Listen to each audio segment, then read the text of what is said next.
जैसा कि बोर्ड पर आप देख पा रहे हैं, आप सभी के बीच में डीएलएड सेकंड सेमेस्टर पर एक बार फिर हम आपके बीच में चर्चा कर रहे हैं। जैसा कि आप सभी को पता है, लगातार एक एक टॉपिक को हम कवर करने का प्रयास कर रहे हैं। आज का जो यह वीडियो आपके बीच में जा रहा है हिंदी, यानी अगर हम बात करें प्रथम चैप्टर का, यह सेकंड वीडियो आप सभी को हम प्रोवाइड कर रहे हैं। मैं निवेदन आप सभी से करना चाहूंगा कि प्लीज आप सभी का फीडबैक मुझे नहीं मिलता, आप सब अपना फीडबैक मुझे अवश्य दें। ठीक है, चलिए यहां देख सकते हैं, अगर हम प्रथम चैप्टर की बात करें तो आपको पता है कहानी, लोक कथा और इसी के बीच में रोचक प्रसंगों को ध्यान पूर्वक सुनना और याद करना। ठीक है, यह चैप्टर आपका रखा गया था।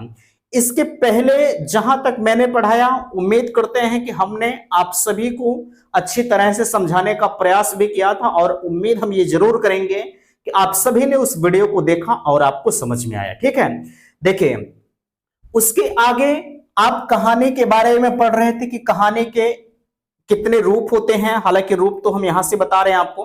ठीक है, कहानी के प्रकार कैसे हो सकते हैं, इसकी उपयोगिता, ये सारी चीजों को आपने पढ़ लिया था। ठीक है, कहानी एक बच्चों के समक्ष हम कैसे पेश करेंगे, ये सारी चीजें आपने पहले वीडियो में देखा था।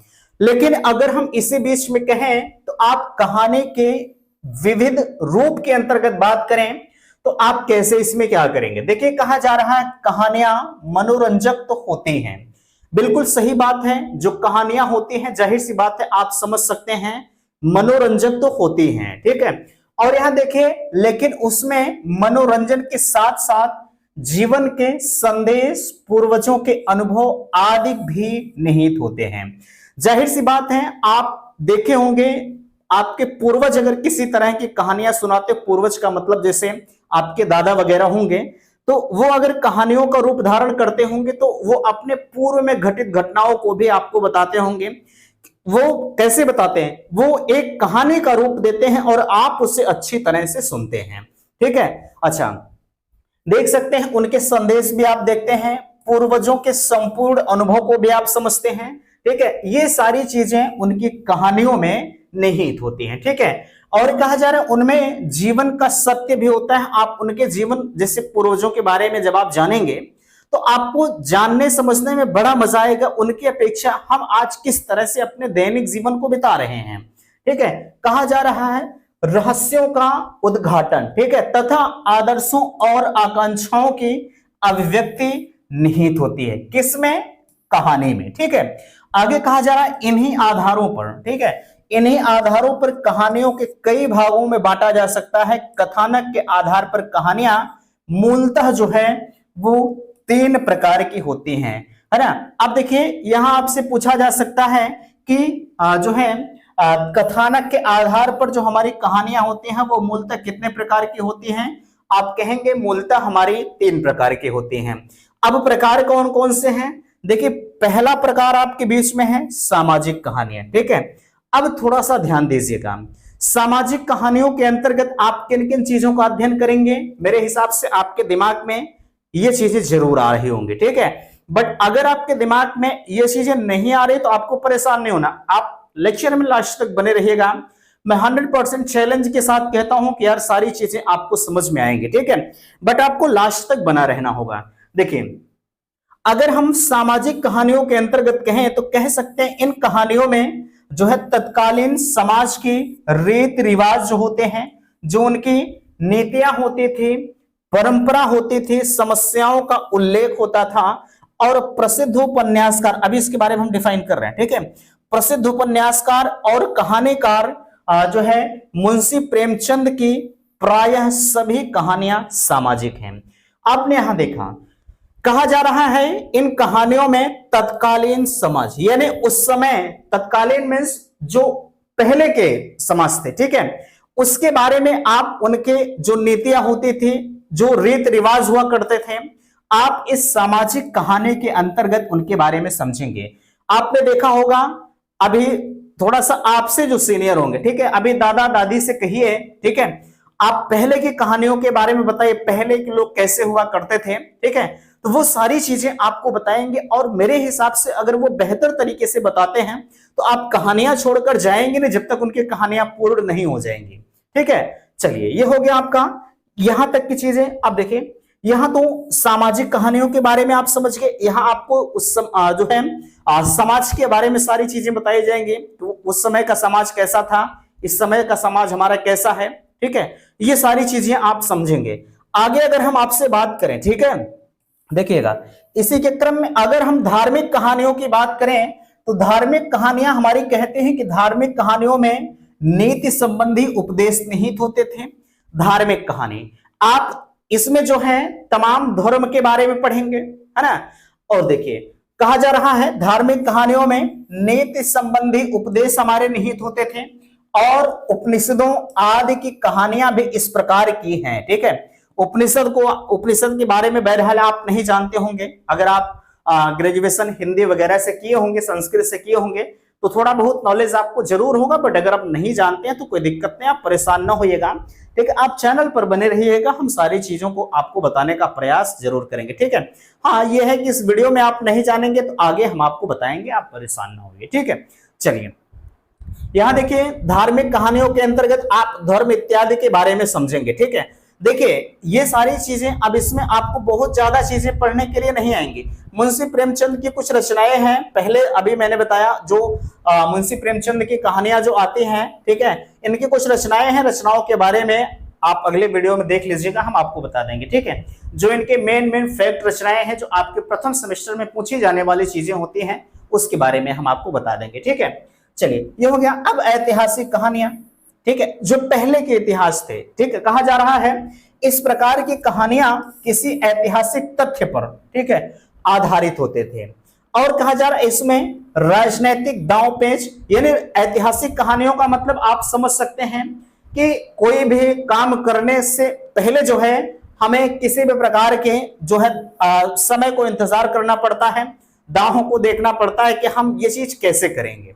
ठीक है, तो ऐतिहासिक कहानियां आप समझ सकते हैं कि जब उस समय की बातें रही होंगी तो ये इस तरह की कहानियां हुआ करती हैं। ठीक है, आगे कहा जा रहा है इसमें राजनीतिक दांव पेच में निहित होते थे। प्रसाद, यानी प्रसाद का मतलब जयशंकर प्रसाद। ठीक है, जयशंकर प्रसाद की कहानियां ऐतिहासिक कहानियां है ही।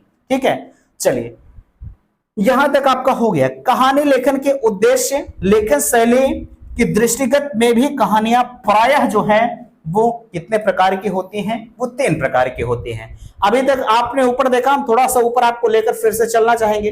देखिए अभी तक ऊपर आपने देखा था कथानक के आधार पर। ठीक है, देखिए यहां कहा जा रहा है कथानक के आधार पर जो कहानियां हमारी वो मूलतः 3 प्रकार की होती हैं। अब उसके नीचे आप थोड़ा सा जब आएंगे तो ध्यान दीजिएगा, अब यहां आ रहा है, देखिए यहां आपसे कहा जा रहा है कि कहानी जो है लेखन के उद्देश्य एवं लेखन शैली की दृष्टि से भी कहानियां हमारी प्रायः कितने प्रकार की होती हैं। आप कहेंगे प्रायः हमारी 3 प्रकार की होती हैं, जिसमें पहला है चरित्र प्रधान कहानियां। अब इसका मतलब क्या है?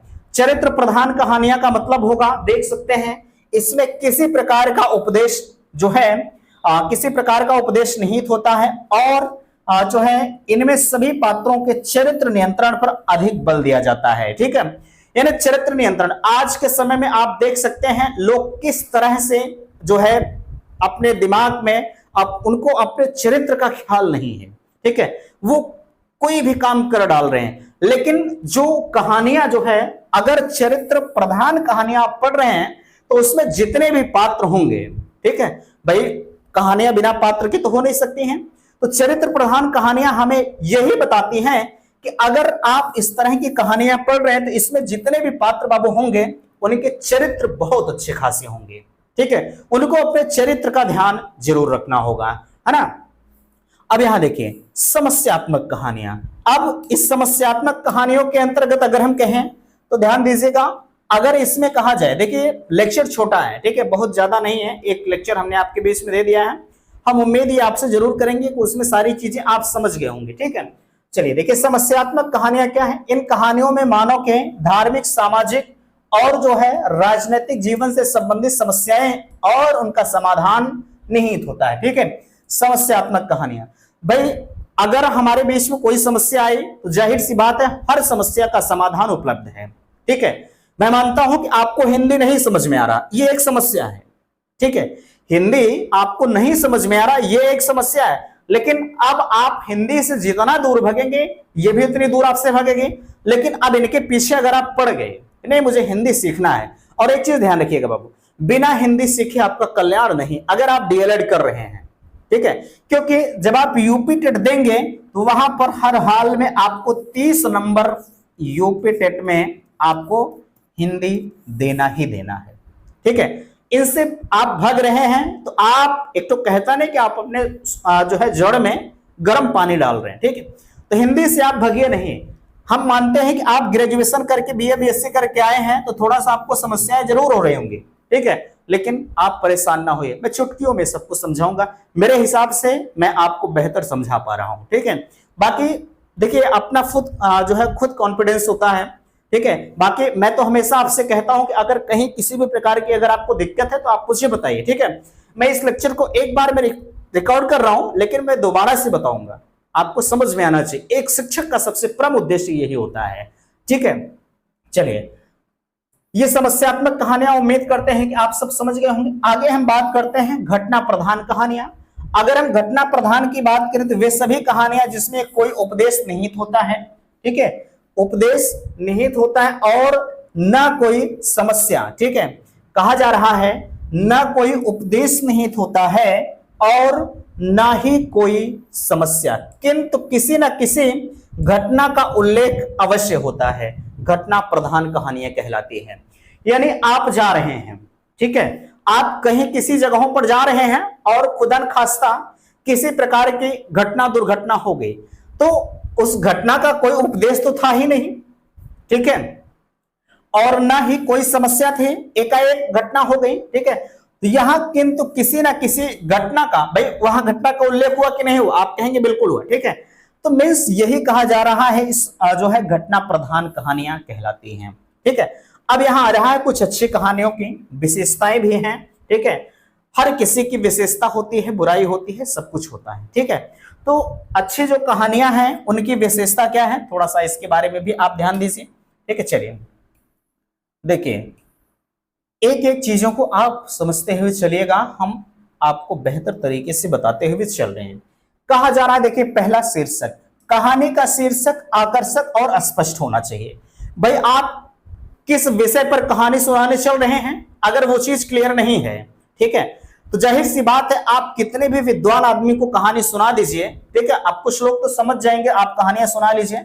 कभी कभी शीर्षक ही पूछा जाता है कि कहानी आप बता दिए, ठीक है, तो इसका शीर्षक बताइए। बट यार आप छोटे बच्चों को जब पढ़ा रहे हैं तो अब उसका शीर्षक उसको नहीं पता है, तो आप वो कहानी बताने का कोई मतलब नहीं होगा, ठीक है। तो उसे आप शीर्षक जरूर बताइए कि बाबू आज हम बाघ और शेर की जो है कहानी सुनाने जा रहे हैं। जो भी कहानी का शीर्षक आपको हो वो चीजें बच्चों को बता दीजिए, ठीक है। आगे कहा जा रहा है वह शीर्षक जो है सबसे अच्छा होता है जिसे पढ़ने मात्र से ही कथानक का आभास हो जाता है। देखिए आप उसी शीर्षक को लीजिए, आप बच्चों को बता रहे हैं ताकि उनको इस चीज का आभास हो जाए कि नहीं ये चीज ऐसा होता होगा, ठीक है, तब जाके आप अच्छी कहानियों की जो विशेषता हम आपको बता रहे हैं आप बेहतर कर पाएंगे। दूसरा है कथानक, ठीक है, कहानी की कथा वस्तु छोटी सरल और स्पष्ट हो। अब एक चीज ध्यान रखिएगा, कहा जा रहा है कि कहानी की कथा वस्तु, अब आप कहानी तो पढ़ा रहे हैं बच्चों को, लेकिन अब एक एक घंटे की एक कहानी आप बताइए तो बच्चा समझ नहीं पाएगा, बाउंस सब कुछ कर जाएगा, एक ठो कान से सुनेगा एक ठो से निकाल देगा, ठीक है। तो कहानियां छोटी होनी चाहिए, ठीक है, कहानियां छोटी होनी चाहिए और सरल होनी चाहिए, स्पष्ट होनी चाहिए, ठीक है। दूसरा कहा जा रहा है उसमें गतिशीलता और क्रमबद्धता हो। पता लगा आपको शुरू यहां से करना है, शुरुआत पहले से करना है और आप शुरुआत लास्ट में से कर दे रहे हैं कि नहीं आप इधर से इधर आइए, ठीक है, यार बच्चा सीख नहीं पाएगा। अभी वो छोटा सा बालक है, आपको छोटे बालक को ध्यान में रखकर ये सारी चीजें करनी है, ठीक है, इस चीज को आप ध्यान रखिएगा। आगे आपसे कहा जा रहा है कथा वस्तु विद्यार्थियों के स्तरानुकूल हो। आप कक्षा 5 के बच्चों को पढ़ा रहे हैं, ठीक है, कक्षा 5 के बच्चों को पढ़ा रहे हैं और हम मानते हैं कि चलिए आप बच्चों को इंटर लेवल की कहानियां बताइए, तो क्या बच्चे के स्तरानुकूल चीजों को आप बता पा रहे हैं? नहीं बता पा रहे हैं। मेरे कहने का सेंस यही है कि जब भी आप किसी भी जो है कहानी को बता रहे हैं तो आप अपने सामने वाले बच्चे को ध्यान दीजिए कि उसका स्तर क्या है, उसका लेवल क्या है, हमें किस लेवल तक की कहानियों को बच्चों को सुनाना है। ठीक है, आगे कहा जा रहा है छोटे बालक आश्चर्य युक्त एवं जो है कल्पना प्रधान, बड़े बालक चरित्र घटना और समस्या प्रधान कहानियों को अधिक पसंद जो है करते हैं। अच्छा, यहां तक की चीजें आपको समझ में आई। कहा जा रहा है जो छोटे बालक होते हैं वो आश्चर्य युक्त, अभी एक छोटा सा बालक होगा, आप उसे बताएंगे, ठीक है, जैसे जो चीजें उसके समाज में हैं, ठीक है, उसे बताएंगे कि हम वहां गए थे, वहां हमसे जो है एक नीलगाय मिली थी। अगर वो नीलगाय के बारे में जानता रहे, आप उससे कभी कभी जो गार्जियंस होते हैं वो डराकर भी रखते हैं कि अगर वहां जाएंगे तो नीलगाय है वो काट लेगी, तो आप उनके बारे में बताएंगे कि हम वहां गए थे, हमसे नीलगाय मिले थे, तो वो बिल्कुल आश्चर्यचकित हो जाएंगे, कहेंगे भैया आपको नीलगाय काटा नहीं। ठीक है, और यहां अब ये चीजें तो आपने बता दिया, और उसके जो कल्पना शक्ति है, ठीक है, कल्पना जो प्रधानता होती है वो सोचने पर मजबूर हो जाता है कि अगर हम भी गए होते तो काश हमसे भी मिली होती। ठीक है, चलिए, और वहीं जो बड़े बालक होते हैं, बड़े बालक की बात ही छोड़ दीजिए, चरित्र घटना या समस्या प्रधान कहानियों को वो अधिक पसंद करते हैं। ठीक है, चलिए आगे देखिए, कहा जा रहा है कथानक। कथानक मनोरंजक हो, बिल्कुल सही, मनोरंजन नहीं होगा तो आप छोड़कर भाग जाएंगे। अभी हम पढ़ा रहे हैं आपको, ठीक है, हम ये नहीं कहते कि हम बहुत तेज तर्रा रहे हैं, मेरी कोशिश ये होती है कि आपको इंटरेस्टेड लैंग्वेज में पढ़ाया जाए। ठीक है, नहीं समझ में आ रहा तो कहेंगे आप छोड़कर चलिए, हम दूसरे पर जाते हैं। ठीक है, क्योंकि यूट्यूब पर ये सब सारी चीजें भंडार के रूप में रखी गई हैं, आप हमसे नहीं पढ़ेंगे, कोई और आपको पढ़ा ले जाएगा। ठीक है, तो इंटरेस्टेड होनी चाहिए, कोई भी चीज आप पढ़ा रहे हैं वो इंटरेस्टेड तरीके से पढ़ाइए ताकि बच्चे को समझ में आए। समझ में नहीं आएगा तो हमारे पढ़ाने का कोई मतलब नहीं है। ठीक है, चलिए, मनोरंजक को साथ ही उसमें सत्य शिवम और सुंदरम का समावेश भी होना चाहिए। ठीक है, आगे कहा जा रहा है कि जहां तक संभव हो कहानी का कथानक विद्यार्थियों के जीवन से संबंधित हो। ठीक है, बिल्कुल सही है, अगर आप जो भी कहानी पढ़ा रहे हैं बच्चों के दैनिक जीवन से मिल मिलाकर आप पढ़ाएंगे तो बच्चे को अच्छा खासा समझ में आएगा। और पता लगा आप बच्चों से दूर लेकर भाग रहे हैं तो बच्चा तो समझेगा लेकिन उतना बेहतर नहीं समझ पाएगा जितना आप चाहेंगे, है ना। तो आप इस चीज को ध्यान रखिए। कहा जा रहा है बालक के किशोर अथवा वृद्ध वे अपने जीवन से संबंधित कहानियों को बहुत अधिक पसंद करते हैं। ठीक है, तो ये सब सारी चीजें हैं। आगे कहा जा रहा है कहानी का अंत सुखात्मक होना चाहिए, दुखात्मक नहीं। यदि दुखात्मक हो तो उसमें करुण रस प्रधान हो। अब आपके मन में आ रहा होगा करुण रस क्या होता है। ठीक है, तो रस उसके बारे में आप लास्ट तक हम बताएंगे, आप परेशान ना होइएगा। जो आपके लेवल की चीजें हैं पहले आप उसी को जानिए। ठीक है, चलिए, कहा जा रहा है कि कथा वस्तु में भयानक और विभत्स दृश्य ना हो। ठीक है, अब पता लगा आप पढ़ा रहे हैं, ठीक है, और वहां पर इतनी भयानक भयानक चीजें बता रहे हैं, वहां ये भूत रहता है, यहाँ ऐसा होता है वैसा होता है। ठीक है, तो बच्चों के अंदर कहीं ना कहीं अगर आप उस चीज को बता रहे हैं, भयानक चीजों को बता रहे हैं, तो बच्चा डरना लगेगा। और जब डरने लगेगा तो समझ सकते हैं कि उसके अंदर कहीं ना कहीं कौन सी भावना आएगी, उसके अंदर ये हीन भावना आ जाएगी। ठीक है, और अगर बच्चे के अंदर हीन भावना आए तो आप समझ सकते हैं कि बच्चा आपसे भी दूर भागने लगेगा। ठीक है, चलिए अगला समझिएगा। देखिए, अब यहां पात्र के बारे में आपको देखना है। देखिए, पात्र तीसरा है पात्र। जिस कहानी में जितने अधिक पात्र होते हैं उन्हें समझने में विद्यार्थियों को जो है उतना ही उलझन में पड़ जाते हैं।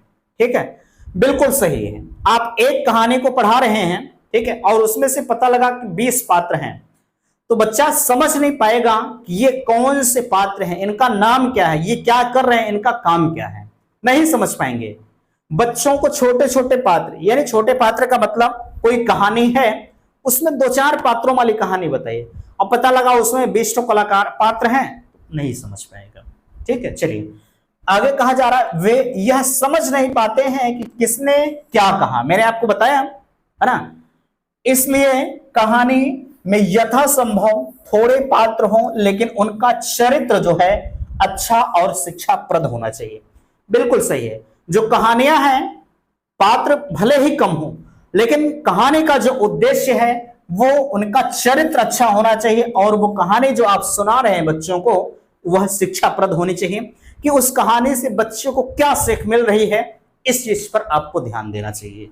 ठीक है, चलिए अब कहा जा रहा है कथोपकथन। कथोपकथन विद्यार्थियों को सबसे अच्छा, सबसे अधिक प्रभावित करने वाले होते हैं, इसलिए कहानी में यथेष्ट कथोपकथन हो और यदि पात्रानुकूल भाषा में हो, ठीक है, तो और भी सुंदर है। ये श्रोता या पाठक को अधिक से अधिक प्रभावित करने वाले हों। ठीक है, बहरहाल ये आपके लिए महत्वपूर्ण नहीं, कथोपकथन कभी पूछा नहीं गया, लेकिन ये ऊपर पात्र के बारे में पूछा गया है कि किसी भी कहानी के पात्र कैसे होने चाहिए। ठीक है भाई, पात्र अगर अच्छा होगा तो आपको अच्छा पढ़ाएगा, पात्र बुरा होगा तो आपको नहीं पढ़ा पाएगा, ये बिल्कुल क्लियर है। ठीक है, सॉरी पढ़ा नहीं पाएगा, आपको अच्छा नहीं कर पाएगा। ठीक है, चलिए भाषा शैली, किसी भी कहानी की जो भाषा शैली है वो बिल्कुल अच्छी होनी चाहिए। भाषा शैली अगर गड़बड़ है तो सब कुछ बेकार है। ठीक है, कहा जा रहा है कहानी की भाषा शैली विद्यार्थियों के स्तर अनुकूल होनी चाहिए। पता लगा सॉरी, पता लगा आप कक्षा 5 के बच्चों को पढ़ा रहे हैं और आप बोल रहे हैं फारसी लैंग्वेज, है ना। अभी हम ही बताएं आपको, हम पढ़ा रहे हैं भैया आपको हिंदी, ठीक है, और पता लगा हम हिंदी को ही पूरा इंग्लिशियन ट्रांसलेट कर रहे हैं, तो क्या आपको समझ में आएगा? नहीं आएगा। हम मानते हैं कि कुछ लोग समझ जाएंगे क्योंकि ये चीजें आपके स्तर के अनुकूल हैं, है ना, लेकिन आप कक्षा 5 के बालक को जब भी पढ़ाएंगे और अगर उनके स्तर का आप ध्यान नहीं रखेंगे तो कोई मतलब नहीं निकलेगा, है ना। कहा जा रहा है भाषा शैली स्तरानुकूल हो, सरल तथा स्पष्ट होनी चाहिए। छोटे बालक साहित्यिक भाषा को समझने में असमर्थ रहते हैं। आप पता लगा साहित्य के बारे में बता रहे हैं छोटे बालक को, ठीक है, फला कवि ऐसे हैं, फला लेखक ऐसे हैं, उनके साहित्य ये हो सकते हैं, तमाम तरह की चीजें बता रहे हैं। ठीक है, तो यार छोटे बालक जो होते हैं वो साहित्य के बारे में नहीं जानते हैं। ठीक है, तो उनको आप काहे को ये सब सारी चीजें बता रहे हैं? उनको वही चीजें बताइए जो उनको दैनिक जीवन से, जो उनके रोजमर्रा की चीजों में प्रयुक्त हो रही हैं। ठीक है, असमर्थ रहते, इसलिए छोटे स्तर पर बालकों के लिए साधारण बोलचाल की भाषा अधिक उपयुक्त रहती है। इसलिए शैली की जो है दृष्टि से कहानी रोचकता और प्रवाह होना चाहिए। ठीक है, तो कि यहां तक की चीजें मुझे लगता है कि आप बेहतर तरीके से समझ गए होंगे। आगे हम आपको लेकर चलते हैं। अब कोई भी काम आप कर रहे हैं, आप यहां पढ़ रहे हैं, ठीक है, आपके पढ़ने का उद्देश्य यही है कि हम भविष्य में अपने आप को टीचर बनेंगे। ये तो आपका पहला उद्देश्य तो आपको होगा कि हम पहले सेकंड सेमेस्टर अच्छे खासे क्वालिफाई करेंगे, उसके बाद हम यूपीटेट देंगे, उसके बाद हम एस्टेट देंगे और भविष्य में अपने आप को क्या करेंगे, टीचर बना लेंगे। ठीक है, ये उद्देश्य है। तो मेरे कहने का सेंस ये है, मैं इस चीज को क्यों आपको बताया, मैं इसलिए आपको बताया कि आप इस चीज को पढ़ रहे हैं लेकिन कहानी बच्चों को सुना रहे हैं, तो कहानी सुनाने का उद्देश्य क्या है आपका? ठीक है, देखिए कहानी का जो उद्देश्य मनोरंजन तो होता ही है, बिल्कुल सही, परंतु वह अंतिम एक जो है एकमात्र गौर उद्देश्य होता है। मुख्य उद्देश्य तो बालकों के बौद्धिक, सामाजिक और नैतिक विकास करना होता है। ठीक है, अच्छा बच्चों को आप कहानी सुना रहे हैं, ठीक है, तो क्या कहानी सुनाते सुनाते जो है आप कम से कम उनके बौद्धिक विकास के बारे में समझे। कहानी के बाद उनसे पूछे कि भैया आपको क्या सीख मिली, ठीक है, क्या ऐसा हो सकता है, आपने क्या इन चीजों से सीखा है। ठीक है, लेकिन अगर इसी के क्रम में हम आपसे कहें सामाजिक और नैतिक विकास के अंतर्गत, थोड़ा सा आप ध्यान दीजिएगा, अगर हम सामाजिक और नैतिक विकास के अंतर्गत कहें, ठीक है, तो इसका मुख्य उद्देश्य तो बौद्धिक विकास करना है ही, लेकिन एक और है सामाजिक विकास। उसके समाज में आप कहानी के माध्यम से किस तरह से विकास करेंगे, उसका जो नैतिक विकास है आप किस तरह से कर रहे हैं। ठीक है, इन चीजों को आपको ध्यान में रखना है। अतः कहानियां जो होती हैं वो शिक्षाप्रद होनी चाहिए, जिनके द्वारा बालकों को या बालकों की जो कल्पना शक्ति है, ठीक है, कल्पना शक्ति अभिव्यंजना का विकास, यानी कल्पना शक्ति यानी उसमें सोचने समझने की क्षमता का जो विकास है वो होना चाहिए। ठीक है, और साथ ही उसमें जीवन का संदेश और आदर्श भी निहित होना चाहिए, है ना। अब यहां देखिए, ये तो आपका हो गया, क्या यहां तक की चीजें आपको समझ में आई कि नहीं आई? मेरे हिसाब से आप समझ गए होंगे, बाकी नहीं आया है, ठीक है, तो आप मुझे बताइएगा। मैं हर संभव प्रयास करूंगा कि फिर से इस लेक्चर को मैं आपको दे दूं अगर नहीं समझ में आया है तो, ठीक है। चलिए, कहानी का चयन आप कैसे करेंगे इन चीजों को देख सकते हैं आप। किन बातों को ध्यान में रखना है, ये हमें लगता है कि आपका लास्ट पेज है, देख लें थोड़ा सा। हाँ, ये लास्ट पेज है आपका, इनके बारे में आप थोड़ा सा ध्यान दीजिएगा, ठीक है। चलिए, कहानी विद्यार्थियों के स्तरानुकूल हो, मैंने आपको बता ही दिया, ठीक है।